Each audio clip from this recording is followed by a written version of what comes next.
संजय राऊत म्हणतात शिंदे गट आणि अजितदादा गटाला भाजपमध्ये विलीन व्हावंच लागेल आणि शिंदे गटाला कमळाबाईच्या पत्राखाली जावंच लागेल। संजय राऊताला अक्कल पाहिजे की शिंदे गट नाहीये, मान्यता पक्ष शिवसेना पक्ष आहे। तो हिंदू उदय सम्राट शिवसेना प्रमुख बाळासाहेब ठाकरे यांनी स्थापन केलेला आहे, ज्याचं चिन्ह धनुष्यबाण आहे। ते चिन्हही आमच्याकडे आणि पक्ष आमच्याकडे आहे।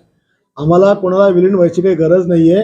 पहिला पदराखालचा विषय ते 1989ला बाळासाहेब ठाकरेंनी आणि अटलजींनी प्रमोद महाजन साहेबांनी जी युती केली होती शिवसेना भाजपची, मग 89 पासून तर तो आतापर्यंत काय 19 पर्यंत त्याच्या पदराखाली होते का? 30 वर्ष त्याच्या पदराखाली होते, झाकळे होते तुम्ही तेव्हा? का नाही वाटत की आम्ही पदराखाली म्हणून?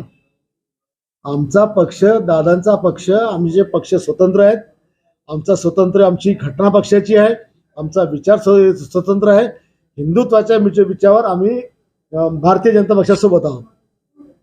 हो, संजय राऊत म्हणतात की अयोध्येचा जो कार्यक्रम आहे तो पक्षाचा कार्यक्रम आहे आणि याच्यामुळे प्रभू श्रीराम हे पुन्हा वनवासात जातील।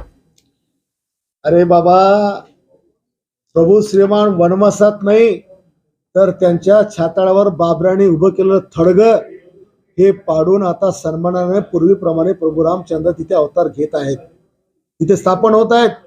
आणि हा कोणा राजकीय पक्षाचा विषय नाहीये, जगातील तमाम हिंदूचं दैवत आहे ते। प्रत्येक भारतीय भारताच्या कानाकोपऱ्यातलाच नाही तर देशाच्या कानाकोपऱ्यातला प्रत्येक हिंदू त्या क्षणाची वाट पाहतोय की 22 जानेवारीला कधी एकदा आम्ही आमच्या रामललाचं दर्शन घेतो। ज्या रामललाच्या छातीवर अनेक वर्ष बाबराचं थडगं त्या ठिकाणी उभं होतं, ते त्या काळच्या बाळासाहेबांच्या शिवसैनिकांनी पाडलं।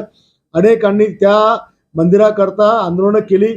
शरयू नदीच्या पात्रामध्ये मुलायम सिंगनी घातलेल्या गोळ्यांमध्ये मेलेले सगळे साधू संत यांच्या लाशा मावत नव्हत्या।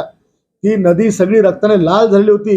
हा सगळा त्याग बलिदान आणि यातून सुप्रीम कोर्टाने दिलेला निर्वाळा आणि यामुळं भारतीयांना मिळालेला हा दिलासा आहे।